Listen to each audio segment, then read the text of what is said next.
1177. No, excuse me, SB1263. I'm sorry, I was reading off the wrong line here. Nice to see you. Nice to see you having fun up there. Yeah, I'm also going to testify for Dr. Kurz if I get over. Okay. Well, this could be a while. Oh, I know. Yeah. Yes. Thank you very much. This bill was brought to my attention by 5 superintendents in the Santa Clarita Valley area in Southern California. And it's an important issue that I think needs addressing. I know it needs addressing.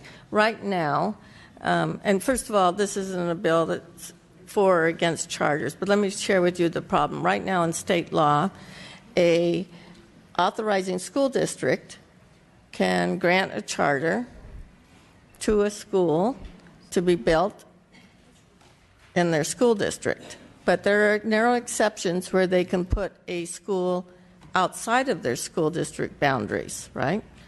And one is that for some unplanned circumstance, earthquake, construction problems, whatever it is, they would be able to locate that school outside their school district. And they can do this for up to one school under that narrow circumstance. Well, there seems to be a loophole in this law, or maybe lack of enforcement in existing laws that have allowed, for example, a school district in the same area, the Santa Clarita Valley, who cited a school out of their district. It wasn't for construction purposes, without the approval of the district that it was being put in. But this has gone on not just once, but not just for 2 schools. I've sort of lost track, but it could be 13 to 15 schools. Now, what's interesting about this, that again, the narrow focus of the law was up to 1 school out of your school district for temporary purposes, or with the permission of the school where it's being cited. But 13 to 15 times, and every time you cite a school outside of your school district, you should be providing oversight. Well, some of these schools are within hours from that school. Also, under law, it's sort of fascinating to me. You get about 3.5% of the ADA for administrative purposes. So a school district, for example, that's done authorized 15 charter schools all over the place, has received quite a bit of money. And this is what's sort of been driving some of this discussion. It's a very awkward place for all these school districts to be in. But there are rules, and everyone should follow the rules, and they're there for a reason. So I have no problem with the school district who wants a charter, locating as many charters as they want in their school district, fine. Or a charter that gets the acceptance of the neighboring school district through the regular processes. But when over the opposition of the neighboring school districts, they're putting them in, it's not for temporary construction purposes, and you're doing it not once but multiple times, there is a problem, and we need help in a solution. And I think, Chair Buchanan, you've come up with 2 concepts that I think are really worthy as amendments to this bill. And I have with me today more of the experts on this. I was explaining things in traditional 8th grade teacher style. But the superintendents of 2 of the 5 school districts that I'm honored to represent in the Santa Clarita Valley, Dr. Mark Winger and Dr. Joan Sutton. Thank you. And they can decide who goes first. We're taking 3 amendments, right? These 3. Chairwoman Buchanan and members of the committee, my name's Mark Winger. I'm superintendent of the Newhall School District in the Santa Clarita Valley, Los Angeles County. As Senator Pavley said, the charter law, the intent and the content is for charters to locate in the authorizing districts with some very narrow exceptions to allow them to go outside. And what we found is that those have become loopholes that have been exploited. And we want to be clear that we have charter schools in the Santa Clarita Valley, and this is not an anti-charter school issue. This issue came to our attention after a neighboring district approved a petition of a charter that we in Newhall School District denied. We denied it because we didn't feel it was a sound program for our large population of English language learners, our population of special ed kids, and we found that the finances proposed were pretty weak. And so we denied it. The Saugus Union School District denied it 4 times. LA USD denied it. Ventura Unified School District denied it. The Los Angeles County Office of Education denied it on appeal. And yet they went to the Acton Agua Dulce School District in the next valley over. And if they had and they got approved. And if they had operated in Acton Agua Dulce, we would not be here today, because the issue is that they're intending to operate in my district now.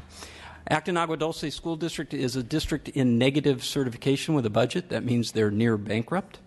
And you have to ask yourself why, and not to correct this senator, but they're up to 20 authorizations of charter schools. You have to ask yourself why, and you have to realize they are not operating in the Acton Agua Dulce School District. We provided this map with just our most immediate needs. You could add 15 different red arrows onto this map because they're going somewhere, not in Acton Agua Dulce. And you have to ask why, and again, the senator brought up the fees. You're allowed to collect up to 3% of ADA for every charter school you authorize. This school district is collecting 3.5%, illegally collecting fees. Another motivation, the CEO of the charter school we deal with has in his contract a very large salary, but aside from that, a $20,000 incentive for every new school he opens. So the fiscal reasoning behind all this is just wrong. This is not what charter schools are about. Not about money, not about lifting your district out of negative certification. This charter we're dealing with was immediately clear that they intended to operate in the Santa Clarita Valley. The only reason they didn't operate this year is because they were found to be illegally building in a commercial space. The city of Santa Clarita issued a stop work order, and then they could not open. Miraculously, to open their school in the 13-14 year, they went to Acton Agua Dulce and they opened a 530-student school in the Acton Agua Dulce School District. So as Senator Pavley said, the law says you can operate one site outside if you don't have space in the district. They proved our point by opening their school this year.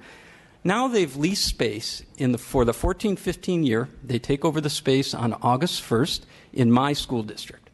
And so they didn't provide us notice, as the law says. The notice would have come at the approval of the petition. That was 2 years ago. So another violation of law. They've never responded to our earliest letters that we sent to the district explaining our concerns about this. They've never attempted to discuss any of this with us. So we went to all the administrative things at our disposal. We went to the State Board of Education. We went to the California Department of Education. We went to Los Angeles County. We wrote letters and letters and letters. We stood up and testified and said, this is happening. It's wrong. In every one of those cases, those deputy superintendents, representatives of the State Board would tell us they have no enforcement authority over this. No one does. Only the chartering district. Well, we knew we weren't going to get anywhere there. And every one of those people told us your only recourse is a lawsuit. We filed a lawsuit against the Acton Agua Dulce School District and the Einstein Charter 2 weeks ago. Los Angeles Unified filed a lawsuit right after us. Culver City Unified has sent their cease and desist letter. San Diego Unified has sent their cease and desist letter as considering a lawsuit. Pasadena Unified is considering a lawsuit. Castaic Unified is considering a lawsuit. Our date is October 9th. They're all moving forward so they can be joined at Superior Court with us. That's the only resolution we've been given. This is a waste of our money and our time, I'll tell you that. So, Could you? I just about 2 minutes, so if you could. I just want to wrap up that, local control is a big theme here. And so my school board knows what's best for the kids in my district, and we just want to maintain the local control over charter schools as well. Again, not opposed to charter schools, just want to get a law in place that's very clear about where they can operate. Thank you. Thank you. Thank you, Dr. Winger. Madam Chair, members of the committee, my name is Dr. Joan Lucid. I'm the superintendent in the Saugus Union School District. To give you a little bit of background, the Saugus Union School District, we're about 10,000 youngsters in our district. We're part of 5 school districts within the Santa Clarita Valley that we serve 52,000 youngsters. We are high-performing districts. Our APIs range anywhere from 841 to 906. We've got multiple California Distinguished School recognitions, Blue Ribbons, Title I, model schools, you name it, we've got it. The charter school's original intent was a primary focus for providing opportunities for at-risk children in low-achieving schools so they could access high-quality educational venues and programs, not private schools on a public dollar.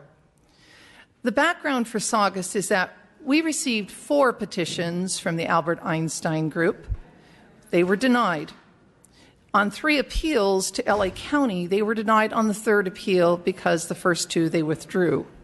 In addition, we received a Prop 39 facilities request for a charter school facility in our district. And at the 11th hour, they pulled that.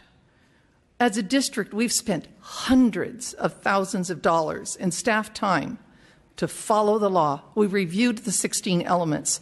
We made sure that everything was addressed and we met the requirements of the law as it was stated. We have provided in every single district that denied this petition, provided extensive reports of findings, essentially editing the petition. The budgets weren't accurate. The programs for special education, at-risk, and English language learners were not adequate time after time after time. We follow the law. We're asking for the loophole to be closed, to keep the original intent of the law, to provide high-quality opportunities to increase student achievement for low achievers, and to locate those schools where they need to be located. I'd just like to kind of give you a thought. Can you imagine if our local sheriff's department decided to arbitrarily patrol the streets of Palmdale?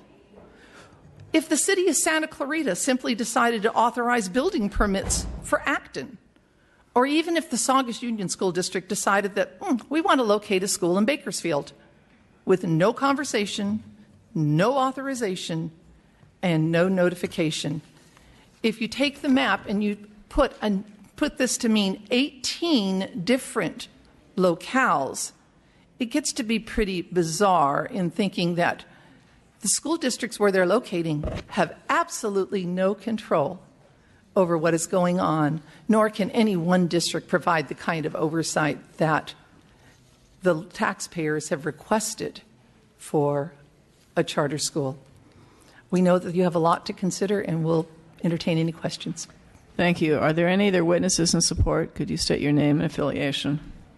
Good afternoon, Madam Chair and members. Pamela Gibbs, representing the Los Angeles County Superintendent of Schools. I want to thank the superintendents for their work and the author for accepting amendments and working with us on the bill. We strongly urge your support. Thank you. Thank you.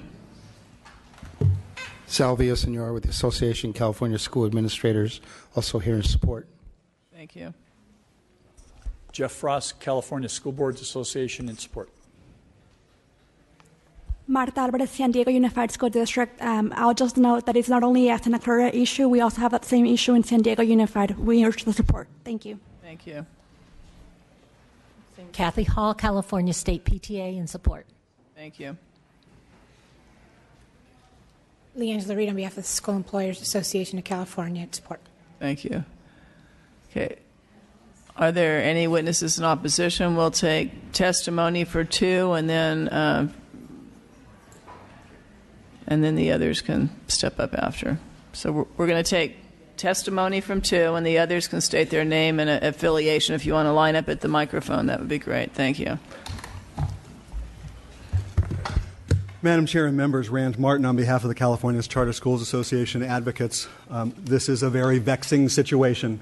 We appreciate the fact that the sponsors came to us in January, wanted to talk to us at the beginning of the year to try and figure out some response to the situation in the Santa Clarita Valley. We were also concerned. We were watching what was going on down there. We weren't quite sure what was happening. And so we immediately began discussions with them. We had discussions in Senate Education, as Senator Pavley will fondly remember. We've had discussions with Madam Chair about this.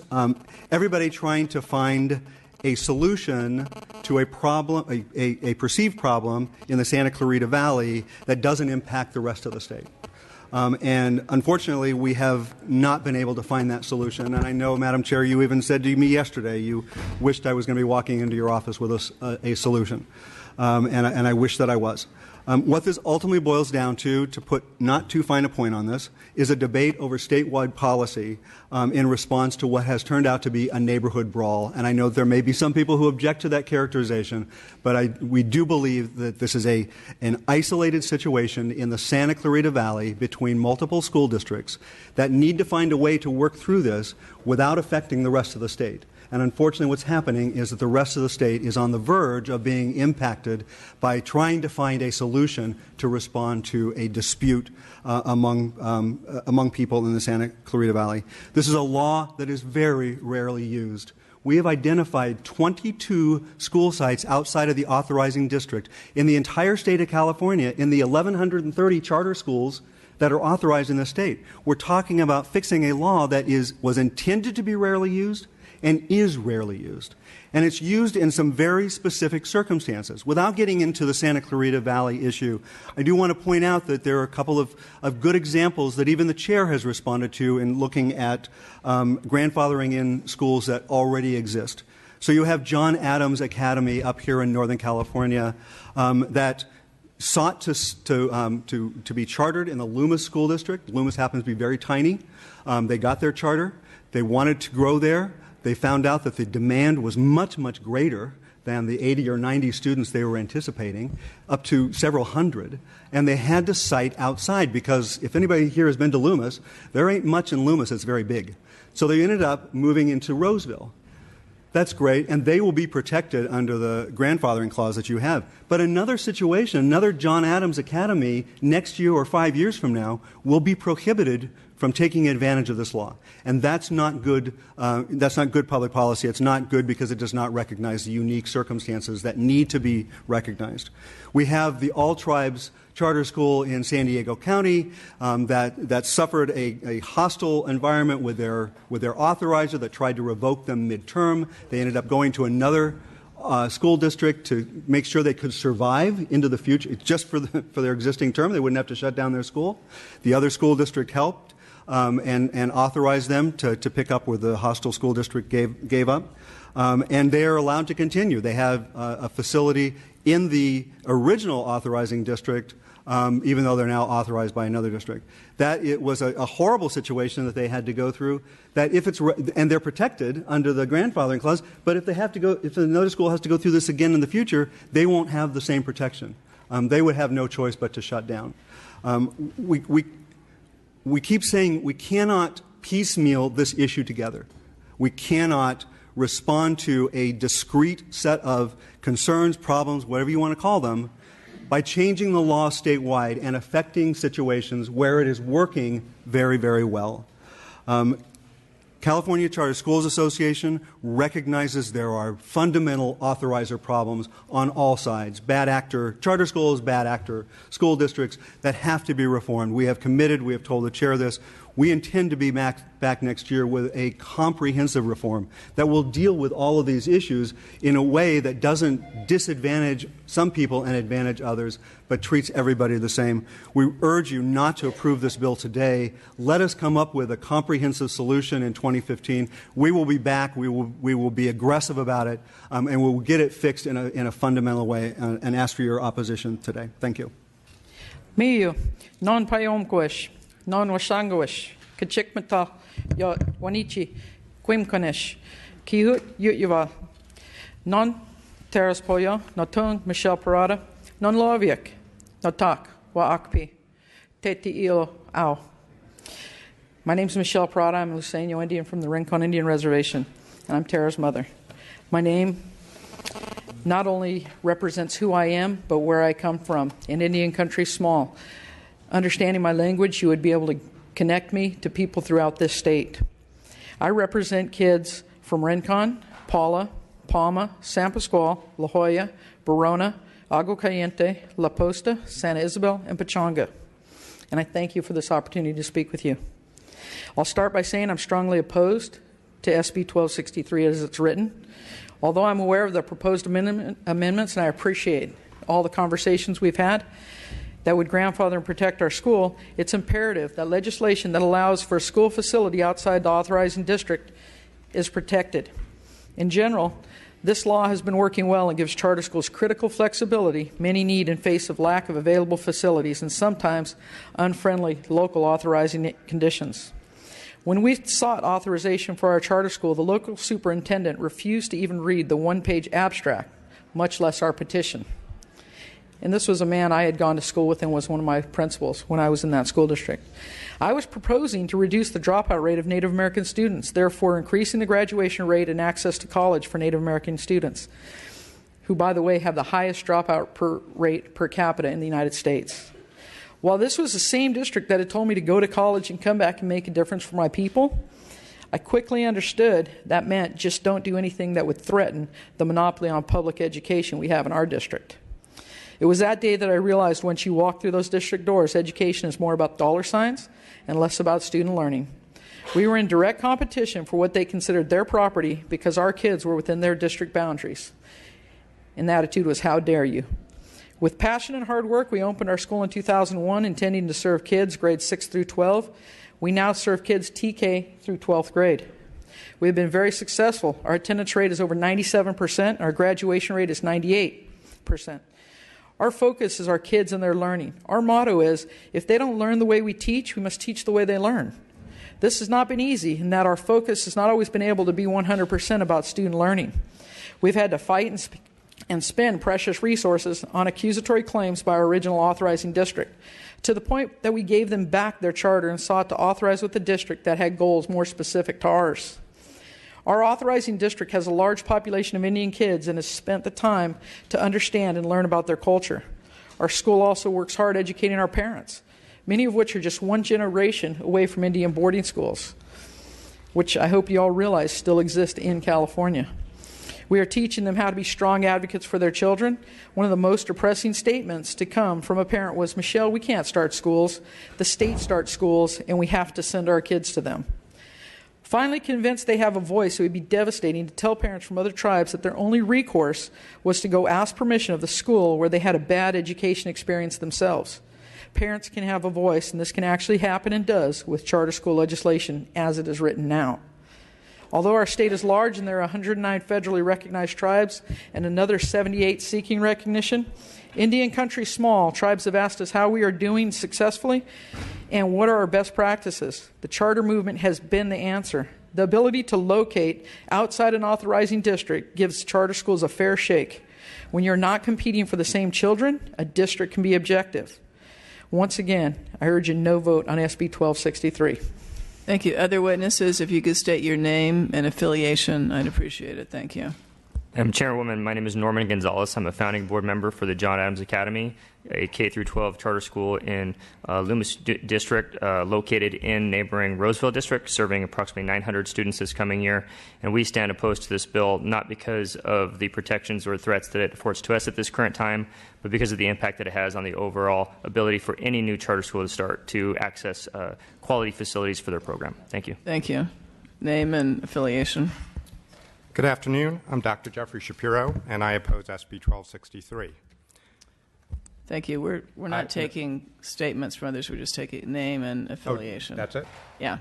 We've had the same rules for everyone, although we may have some questions after for the superintendent. But my name is Dr. Brent Woodard. I'm the superintendent of Acton Aguadulce Unified School District.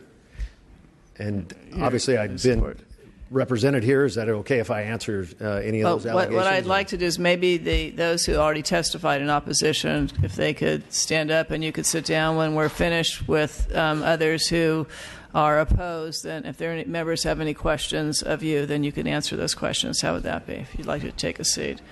Others in opposition, if you could state your name and Jones on behalf of K-12 and Charter School Capital. Bad public policy. We don't need to do this. Urge a no vote. Thank you.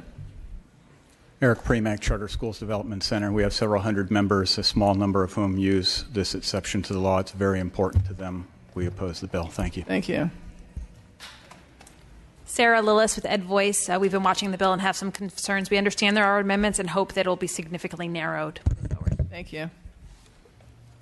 Dr. David Patterson, member, Placer County Board of Education, for identification purposes only, in opposition. Thank you. Mary Ann Donahue. I'm the administrator of All Tribes American Indian Charter School. We support the intent, but we do not believe this is the answer. We oppose it.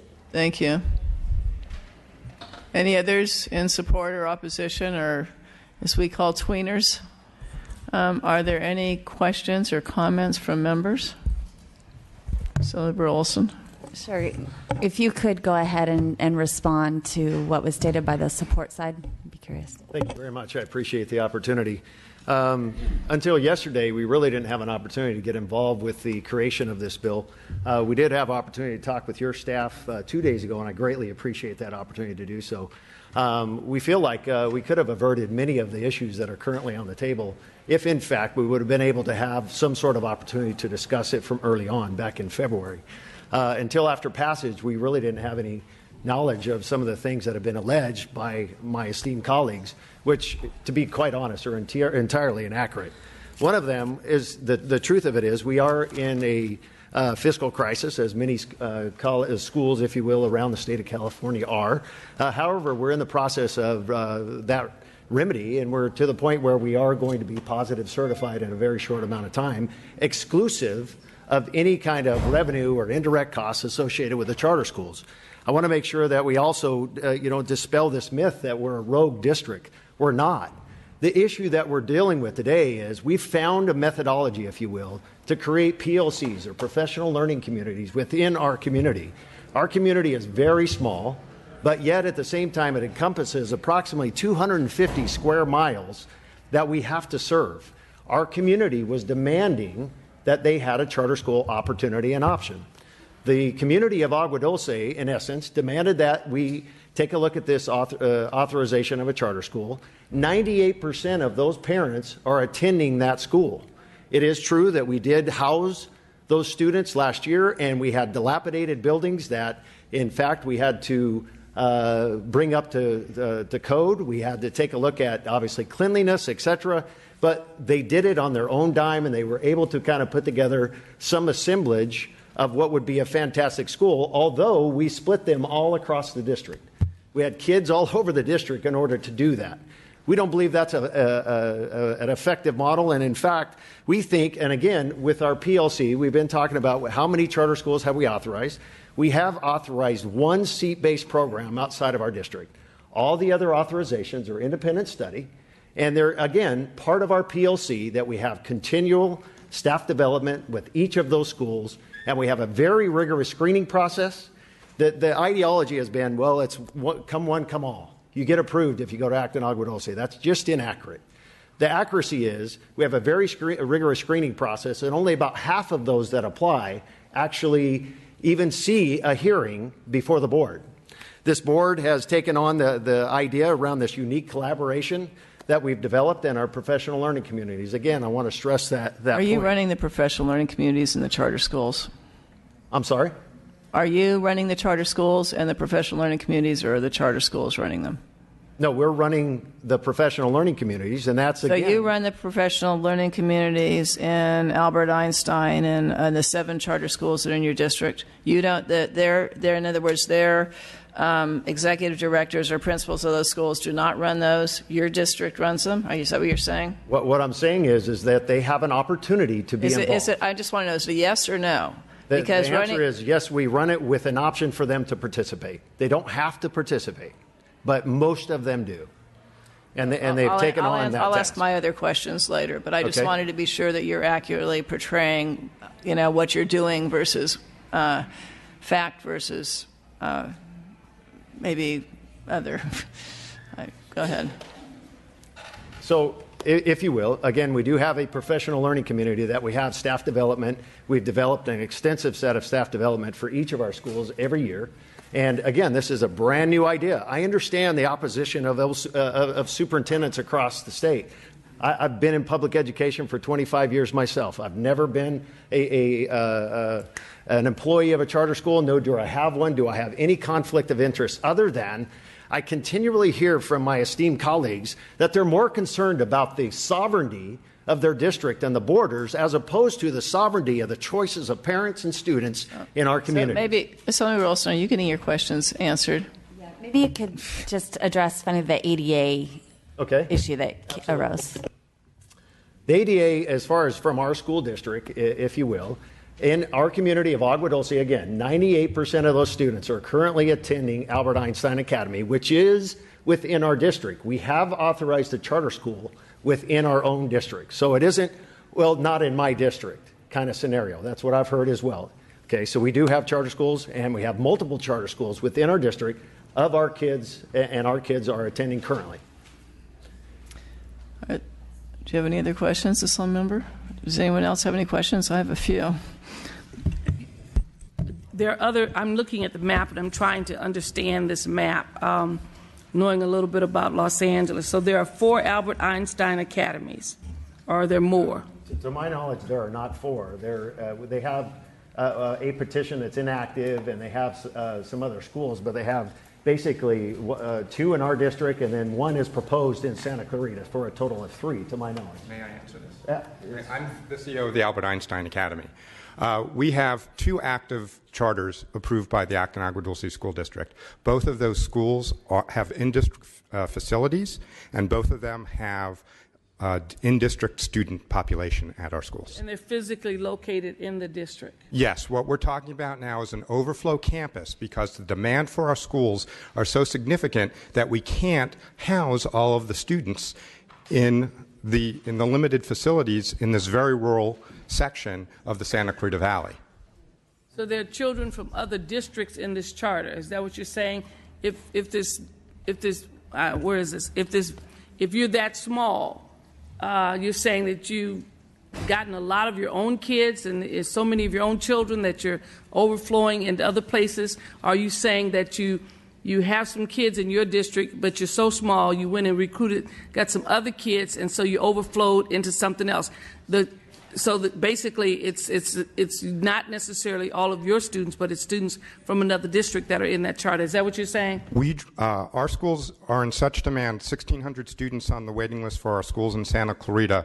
We draw from Acton Agua Dulce, from Palmdale, from the Santa Clarita districts, from Los Angeles Unified, as far as West LA. Now, are these schools that are brick and mortar schools, are these kind of independent learning kind of things like that? Is that what it is? Yeah, is that what you have, independent learning? We have both bricks and mortar and blended learning. But most of your extensions are the brick, I guess, the independent learning.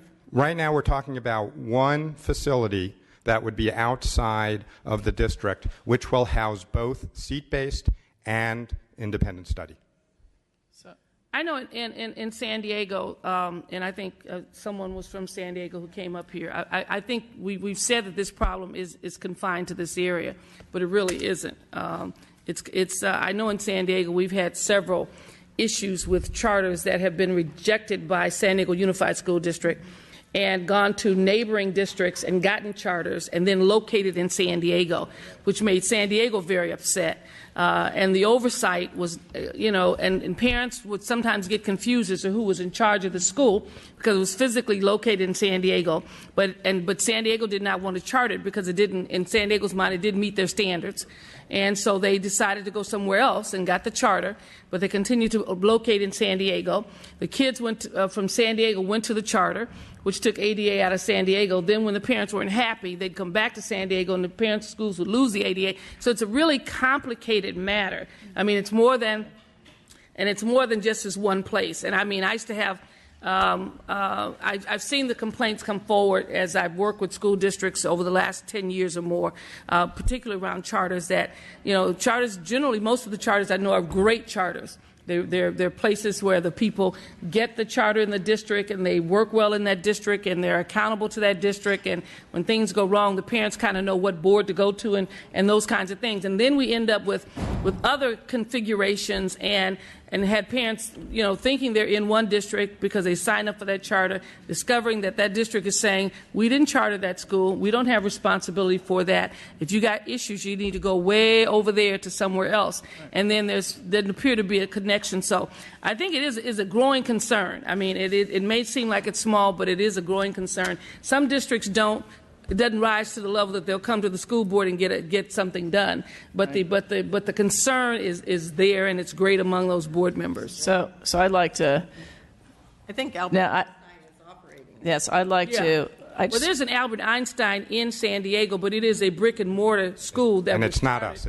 That is unaffiliated with us. Yes, I said that one is chartered by San Diego. I have a granddaughter in that school, and it's a German school, German immersion. So It's not the same. No. So I'd like to go through a few questions that I think clarify. Rand, if you could step up for a second. When a charter, when parents or a charter wants to open a school, the procedure is to have a petition with at least 50% signatures from parents of children who want to attend or teachers who want to form that charter. They go to the district where those students or teachers reside, and they present a charter petition, correct? Yes. And if for some reason that charter petition is denied, there could be a number of reasons, then the petition can be appealed to the County Board of Education, correct? Correct. And if the county turns it down, it can be appealed to the State Board of Education, correct? And that's your standard process. If a charter organizer has a school in one district and wants to expand to the next, the original law, the intent is for that charter organizer to follow those same procedures and apply in that district, and then if not, proceed up to the county and state level, correct? Yes. Yes. And if you have a situation where you've got a facilities issue, I believe the original intent of allowing districts to locate their facility, and it was really sort of intended to be just outside the school boundaries, was to solve that issue where you couldn't find, the school couldn't provide a site or you couldn't find an adequate facility within the district. So the intent was, okay, we will allow, one exception because we want that charter to continue, and the intent was that you're still housing the students that are residents of the authorizing district, but you need to locate the school just outside the district. Would you agree that that was the original intent of allowing charter school locations in that situation to be outside of the district? I would say that with one variation, and that is it's not always and probably frequently not the intent of a charter school to limit itself to a particular set of pupils. And charter law is very, very clear that anybody who lives within the county is eligible to the. No, I'm not saying who's eligible to attend. I'm saying that the district that's chartered the school, you have half the parents or half the students that have gone. For whatever reason, you're not able to work out an adequate facility within that district, and so we've said, okay, you can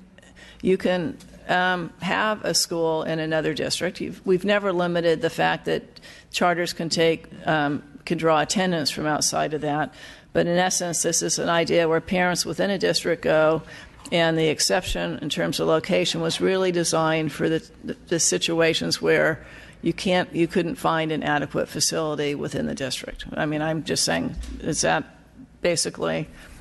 I think it's basically the intent. Okay. It was part of AB 1994 that was enacted more than a decade ago. But I do want to just clarify, because I think you've got two really good examples here in John Adams and in All Tribes that are very. Those were the only examples we have, we wouldn't be here today with this bill. So I'd like to now go and talk to the superintendent for a minute. We had a little conversation in my office yesterday. So yesterday, if you recall, I asked you how many students reside in your attendance area. And if you recall, you said you had approximately 1,200 students that reside in your attendance area that attend the traditional public schools in your district, correct?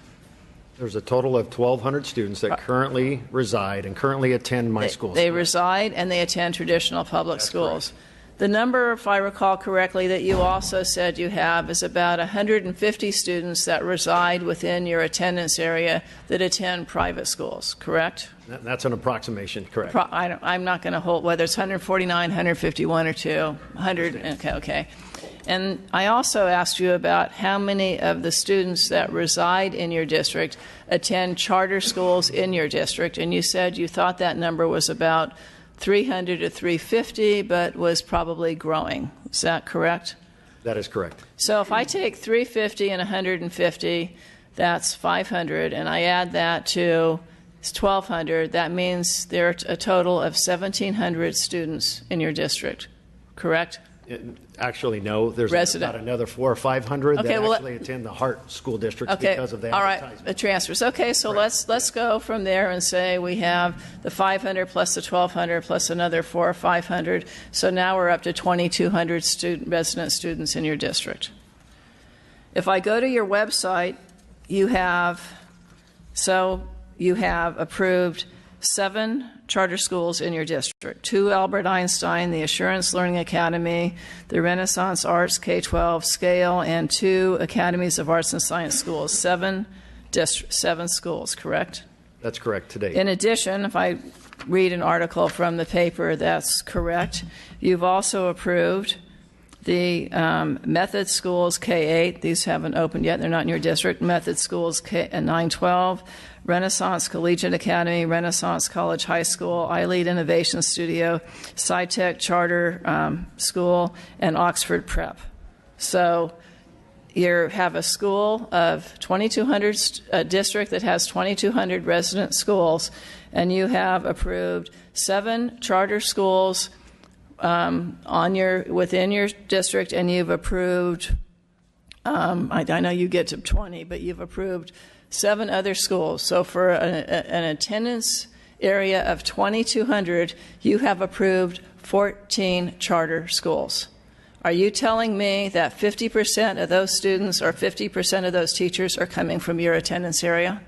That is accurate, absolutely. And as we grow and as we offer those programs down in LA for our community, remember we're a commuter community. You're telling me that of the 14 schools, 50% of the attendance is coming from 14 schools that you've chartered. 50% of the attendance of those schools and in the charter petition are coming from your 2,200, because you only have, of the new 7 you've chartered, you only have 1,200 students left. But understand that all but 2 of those aren't even open yet, so I'd have no way of being able to. But you've already approved the petition. On the petition, you had to have had 50% of those students from your school district. So you're telling me of those 7 petitions that you approved, that on every one of those petitions, 50% of those students unduplicated are coming from your school district? If you remember, part of our discussion was that the petition can also be submitted with teacher signatures. So you're telling me that 50% of the teachers are teachers in your school district? With 1,200 students, how many teachers do you have? I don't know. I'd have to do it off the top. Want me to do a quick? If you had 25 to 1, we could figure that out pretty simple. That'd be 48 students. So you've approved 7 more petitions, and those petitions contain 50%. It's pretty unbelievable. Now I was told when SciTech was looking to open in LA, they needed someone who could approve a petition in a relatively short period of time, and they were told to go to your district. And the petition was approved, in a couple months' time, and you're charging 3.5% administration when the law clearly says 1 to 3%. So what is the total amount that you are getting off the top from these 14 charter schools, both current and projected? Again, I'd have to go back and do the calculations. I don't know. Honestly, we haven't You're superintendent and you've approved them. Do you have any idea what you're getting out of this? We don't have any ADA in about 90%. See, this is where I am on this. You can tell the problem I have is there are some great charter schools, and I have no problem with charter schools that operate and do a great job educating their kids. And I have no problem with the current charter law where there was a district close to me where the teachers decided that they wanted to form a charter. I've seen charters that parents have decided that they wanted to form a charter. But school boards are created for a reason, and school districts have boundaries. And the charter law was intended so that parents of children or teachers could go to a school district and petition that school district to form a charter. And there was an appeal process. It wasn't created to say, if mom says no, ask dad. And that's exactly what's happening here. And the exception to be able to locate outside your district was there, I think, for a good reason. And for Adams and the tribe schools and everything, I have no problem with what they're doing. But I have a problem with a school district issuing charters in the way you are in other school districts and making it a moneymaker, because in my opinion, that's exactly what you're doing. Charging 3.5%, that's the price of admission to have a charter approved by your district. And I think the voters in these other school districts elected school board members to represent them. They hired superintendents, and if you want a charter that's formed in those districts, then they should go through the normal petition process, but they shouldn't be doing an end run around that process. And I think in the long run it's going to hurt all charters, because it's just not an ethical way to operate. And by the way, charters and PLAs are two completely different issues, okay? And PLAs are more than staff development, as I think you know. Totally understand that. And so the reason I'm supporting this bill is because I think there is a loophole. And I think if we want the charter movement to thrive and grow, we've got to have a situation where there is some ethical standards, and we're operating in a way that the law was intended to run and to operate, and we don't have a situation where people do charter shopping for approvals in districts outside, and those districts make money on it by charging the 3.5%. You may be shaking your head, but I'm sorry, I don't buy what you're selling here, and I think these other districts have a legitimate concern. So, if you had a majority of the students from your district that were attending, then that would be a different situation. But that's not the case here. And it's definitely not the case with the SciTech in Los Angeles. And the 3.5%, I have a problem with that, but I won't go there at this point in time. So Senator Williams, or Assemblymember Williams.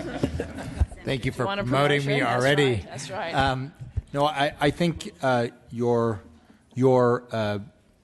argument about students is persuasive. I think your argument about teachers only applies to conversions, not right. to That's true. But charters, what I'm saying, those are the conditions under which you submit a petition. But I think that where I'm at with this is that I do think that the 3.5% shows that these schools that want to be authorized are desperate. In fact, maybe being taken advantage of, and that this is not a good practice and something that we should do something about. I think the committee's amendments are good in how to handle things in the past. I'm a little worried about how you're choosing to handle things in the future. I think there should still be an avenue, and getting a sign-off from the school district that just turned you down is not something that probably will happen a whole lot. So I'm wrestling with this, and I wanted to just ask really the author what her intent is. I mean, is your intent to stop this practice of authorizer shopping, or is it just to stop people from authorizing charters that are not in their area? Because those are different things to me. Well, right now we know what the rule is. It's you can have one outside your district, right, under narrow circumstances. So we can all agree that this has been abused, right? In this particular case, there may be others. Most of those others, one outside the district, Rand said there were 22 schools, are with the permission of the normally adjacent school district. Not always, but usually is. So look at the committee amendments. I think Chair Buchanan did a very good job of trying to recognize which charters are operating successfully and how you can move forward with additional charters authorized outside your district with the written approval from the host district as part of the charter petition. I think that's extremely reasonable. And it also doesn't, it allows to have construction. You got your approval for putting in a charter within your home district and you ran into problems or the spacing. You can actually build the actual construction outside your district and could stay longer than 18 months if approved by the host district. It just requires more cooperation between them. And in this particular case, we've had charters down in Chatsworth. That's why LAUSD is suing without permission by Albert Einstein. One that is looking at a site in Culver City. And so it's getting very much out of control because there can't be the oversight there. It's not for the intended purposes of charters. It's providing different opportunities for students whose parents think the regular school system can't meet their needs. And we know it was set up for low-performing schools. But my question is, why do you think that a district that denies an application for authorization would then turn around and sign off on them starting a school in another district? That seems to me counterintuitive.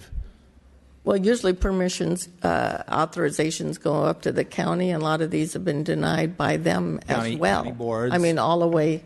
So you're saying that in cases where the application was denied by the county board. Let me have Dr. Winger sign this, because this is not supposed to be just an Acton, Santa Clarita thing. It's a broader implication than that, because this is going on way out of the neighborhood. This is just not and I agree that's a neighborhood turf battle. Right. Mr. Williams, I would agree. If in my case, I would not approve them coming in. That's why I'm suing them, because they will not serve the students in my district. We knew that. However, I would say that this is asking just for cooperation and discussion, and not under the same circumstances. I would think more likely it would be a school saying, we need to operate in your district. Here's our program, a kind of a mini sales job, if you will. Here's why we need you. Put aside the denial. Yes, we did deny, and we would not cooperate. But put aside that. Think about a lot of other situations, like I think we heard some today, where they go to the other district and they say, we need to operate here for this reason, and the district says, okay. And that's all this is saying now is let's do it with let's not cut it off. Let's allow it. It still allows it, but let's do it cooperatively. That's what the amendment says. Yeah, I guess where I am at it, and what makes this difficult is I don't think this is a reasonable requirement for authorization, but I agree that you guys are trying to handle a real issue of authorization shopping in geographically far-flung locations that should be addressed. And so I'm not sure what I'm supposed to do if I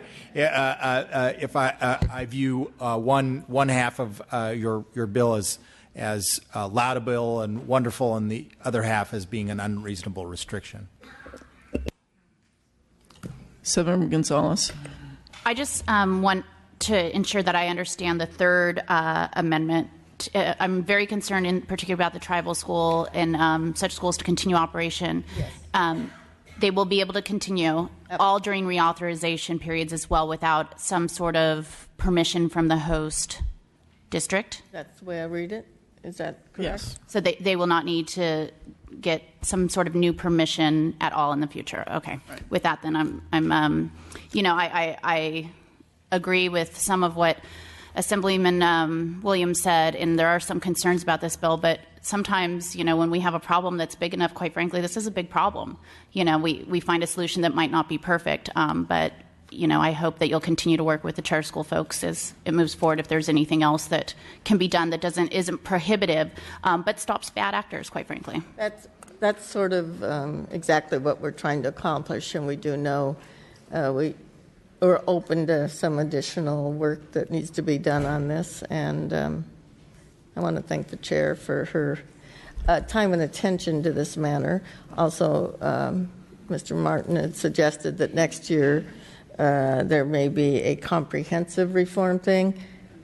That doesn't mean that this shouldn't go ahead, because I can tell you sometimes comprehensive form things take several years. We have a problem right now that needs to be addressed and solved. I think this is a good solution that carves that fine line. Okay, I think Senator Olson, I think, has some comments or questions. Thank you, Madam Chair. So we've heard from both sides of the debate, at least in Los Angeles County, that this issue is being litigated, which seems appropriate at this point. So to me, it seems the answer would be for us to take a step back, let that litigation play out, see where it lands, and then come back and together address policy solutions that are going to have statewide impact. But it just doesn't make sense to me why in the middle of that litigated process we would adopt a policy that it's going to affect the entire state. I have a situation similar to the one Ms. Gonzalez was referring to with the tribes. We have in my district a charter school that's operating outside of its authorizing district, and everybody's happy about it. The school district it's located in is happy about it. Its authorizing district is happy about it. Let me finish. The parents are thrilled. The kids are thrilled. The teachers are thrilled. And while I understand that the Third Amendment, and I'm really pleased that the Third Amendment would make sure that that school isn't going to be harmed in any way by this legislation, why would we want to prevent that success story in the future?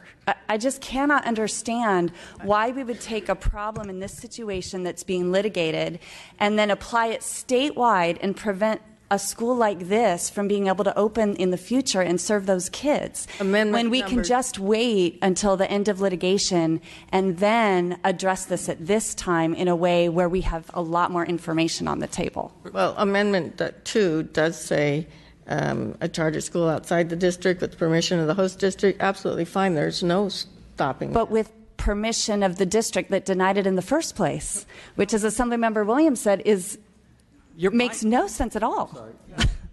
Your example is perfect for Mr. Williams. That's exactly what I said. Everybody's happy. That would be signed off, not a problem. I am saying they're post happy because the school has been a success, but the district that denied the charter isn't going to turn around and say, "Oh, yay, you got authorized by someone else, so please come into our neighborhood and locate." I thought I understood you say everybody was happy, but addressing the wait idea until the lawsuits are resolved. Lawsuits are just not the way to resolve this. We're going to spend a lot of money to litigate this.